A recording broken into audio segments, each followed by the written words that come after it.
दोस्तों, आज मैं आपके लिए अगेन मास के गुरुवार की व्रत कथा लेकर के आई हूँ। आइए सुनते हैं अगेन मास के गुरुवार की व्रत कथा, श्री महालक्ष्मी की व्रत कथा, गुरुवार की कथा। आइए भक्तजनों, ध्यान से सुने श्री महालक्ष्मी की व्रत कथा। गुरुवार की व्रत कथा, इसे श्रवण और पाठ पठन करने से दुख दरिद्र दूर हो जाता है। श्री महालक्ष्मी माता की कृपा से सुख संपत्ति ऐश्वर्य प्राप्त होता है, मन की इच्छा पूरी होती है। श्री महालक्ष्मी माता के अनेक रूप तथा नाम हैं। भूतल में वे छाया, शक्ति, त्रिष्ठा, शांति, जाति, लज्जा, श्रद्धा, कांति, वृत्ति, स्मृति, दया, तुष्टि, माता, अधिष्ठात्री एवं लक्ष्मी के रूप में स्थित है। उन्हें प्रणाम करते हैं। कैलाश पर्वत पर पार्वती, क्षीर सागर में सिंधु कन्या, स्वर्गलोक में महालक्ष्मी, भूलोक में लक्ष्मी, ब्रह्मलोक में सावित्री, ग्वालों में राधिका, वृंदावन में रासेश्वरी, चंदन वन में चंद्रा, चंपक वन में गिरिजा, पद्म वन में पद्मा, मालती में मालती, कुंदन वन में कुंददंती, केतकी वन में सुशीला, कंदव वन में कदम्बमाला, राजप्रसाद में राजलक्ष्मी और घर घर में गृह लक्ष्मी इन विभिन्न नामों से पहचानी जाती हैं। इस तरह सर्वथा चारों ओर सर्वभूत में सुपरिचित माता श्री महालक्ष्मी की एक कथा है। अब हम इस कथा का श्रवण करते हैं। भारतवर्ष के सौराष्ट्र देश में द्वापर युग की एक कहानी हुई है। सौराष्ट्र में उस समय भद्रशवा नाम के राजा थे। वे बड़े पराक्रमी राजा थे।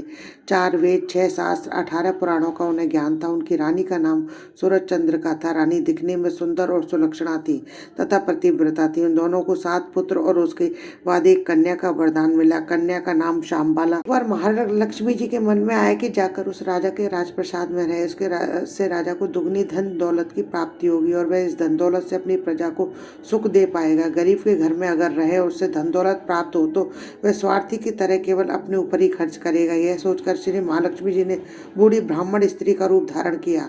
हाथ में लाठी लिए लाठी के सहारे रानी के द्वार तक पहुंची। यद्यपि उन्होंने बूढ़ी औरत का रूप धारण किया था, पर उनके चेहरे पर देवी का तेज था। उन्हें देखते ही दासी सामने आई। उसने उनका नाम धाम काम धर्म पूछ डाला। वृद्ध ब्राह्मण का रूप धर माता लक्ष्मी ने कहा, हे बालके, मेरा नाम कमला है। मेरे पति का नाम भुवनेश है। हम द्वारका में रहते हैं। तुम्हारी रानी पिछले जन्म में एक वैश्य की पत्नी थी। वह वैश्य गरीब था। दारिद्र्यता के कारण हर रोज उनके घर में झगड़े होते थे तथा उसका पति रोज उसे मारता था। इन बातों से तंग आकर वह घर छोड़कर चली गई तथा वन जंगल में खाली पेट भटकने लगी। उसकी इस दुर्दशा पर मुझे दया आई। तब मैंने उसे सुख संपत्ति देने वाली श्री महालक्ष्मी की कथा सुनाई। मेरे कहने पर उसने श्री महालक्ष्मी जी का व्रत किया। श्री महालक्ष्मी जी प्रसन्न हुई। उसकी गरीबी दूर हुई। उसका घर संसार दौलत संतति संपत्ति से भर गया। बाद में पति पत्नी दोनों परलोक सुधारे। लक्ष्मी व्रत करने के कारण वे लक्ष्मी लोक में रहे। उन्होंने जितने साल महालक्ष्मी का व्रत किया उतने हजारों साल उन्हें सुख भोग मिला। इस जन्म में उसका जन्म राजघराने में हुआ, परंतु वह श्री महालक्ष्मी जी का व्रत करना भूल गई। उसे ये याद दिलाने के लिए मैं यहाँ आई हूँ। बुढ़िया की बातें सुनकर दासी ने उन्हें प्रणाम किया तथा श्री महालक्ष्मी का व्रत किस तरह किया जाए इस बारे में पूछा। बुढ़िया रूप धारण किए हुए श्री महालक्ष्मी माता ने दासी को पूजा की विधि तथा महिमा बताई। उसके बाद में दासी माता को प्रणाम कर रानी को बताने अंदर चली गई। राजभवन में रहते हुए रानी को अपने का बहुत घमंड हुआ था। संपत्ति और अधिकार की वजह से वह उन्मत्त हो गई। दासी द्वारा बताई गई बुढ़िया की बातें सुनकर वह आग बबूला होकर राजद्वार पर आ गई। बुढ़िया रूपी श्री महालक्ष्मी उस पर बरस पड़ी। उससे मालूम नहीं था कि श्री महालक्ष्मी माता बुढ़िया का रूप धारण किए हुए द्वार तक आई है, परंतु रानी का कदर रूख बर्ताव तथा अपना अनादर देखकर माता ने वहाँ ठहरना ठीक न समझा।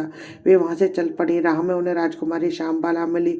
उन्होंने शाम्बाला को सारी बात बताई। शाम्बाला ने अपनी ओर से श्री महालक्ष्मी माता से क्षमा मांगी। माता को उस पर दया आई। उन्होंने शाम्बाला को श्री महालक्ष्मी व्रत के बारे में बताया। उस दिन अगेन मार्गशीर्ष माह का पहला गुरुवार था। शाम्बाला ने परम श्रद्धा से श्री महालक्ष्मी जी का व्रत रखा। फलस्वरूप राजा सिद्धेश्वर के सुपुत्र मालाधर से उसका विवाह हुआ। वह धन दौलत ऐश्वर्य वैभव से मालामाल हो गई। पति के साथ ससुराल में आनंद से दिन बिताने लगी। इधर श्री महालक्ष्मी जी का रानी पर प्रकोप हुआ। फलस्वरूप राजा भद्रशवा का राज्य और राज कारोबार नष्ट हो गया। यहाँ तक कि खाने के लाले पड़ गए। ऐसी हालत में एक दिन रानी ने राजा से निवेदन किया कि हमारा दामाद जो है इतना बड़ा राजा है, धनवान है, ऐश्वर्यशाली है, क्यों न उसके पास जाएं, अपना हाल उसे बताएं, वह जरूर हमारी मदद करेगा।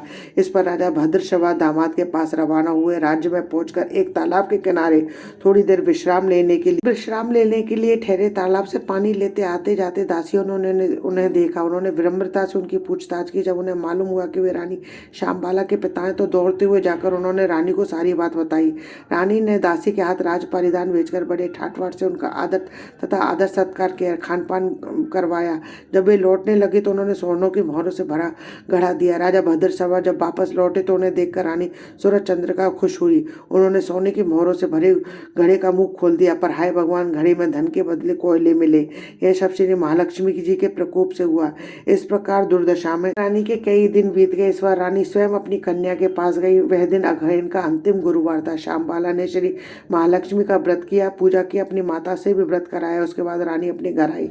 श्री महालक्ष्मी जी का व्रत रखने पर उसे फिर से अपना राजपाट, धन दौलत, ऐश्वर्य प्राप्त हुआ। वह फिर से सुख शांति आनंद में जीवन बिताने लगी। कुछ दिनों बाद राजकन्या श्यामबाला अपने पिता के घर आई। उसे अपने घर देखकर सूरजचंद्रिका को पुरानी बात याद आई। यही कि श्यामबाला ने अपने पिता को घड़ा भर कोयला दिया था, उसे तो कुछ भी नहीं दिया। इसी कारण श्यामबाला को पिता के घर आने पर उसका कोई आदर आतिथ्य नहीं हुआ, बल्कि अनादर हुआ। पर उसने इस बात का बुरा नहीं माना। अपने घर लौटते समय उसने पिता के घर से थोड़ा नमक ले लिया। अपने घर लौटने पर उसके पति ने उससे पूछा, अपने मायके से क्या लाई हो? उस पर उसने जवाब दिया, वहाँ का सार लाई हूँ। पति ने पूछा, इसका मतलब क्या हुआ? श्यामबाला ने कहा, थोड़ा धीरज रखो, सब मालूम हो जाएगा।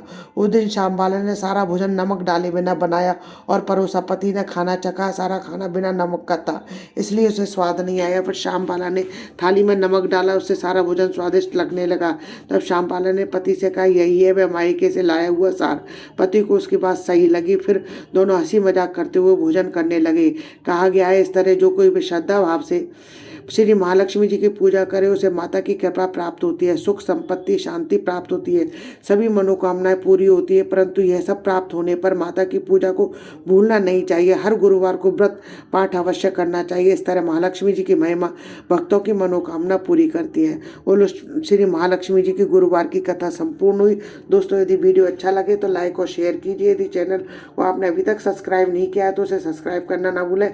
पास ही में बेल आइकन को दबाएं, जिससे मेरे आने वाले हर नए वीडियो का नोटिफिकेशन आपको मिल जाए। हिंदू धर्म, रीति रिवाज, कथा कहानी जानने के लिए मेरे चैनल पर बने रहने के लिए बहुत बहुत धन्यवाद। जय श्री कृष्ण दोस्तों, राधे राधे।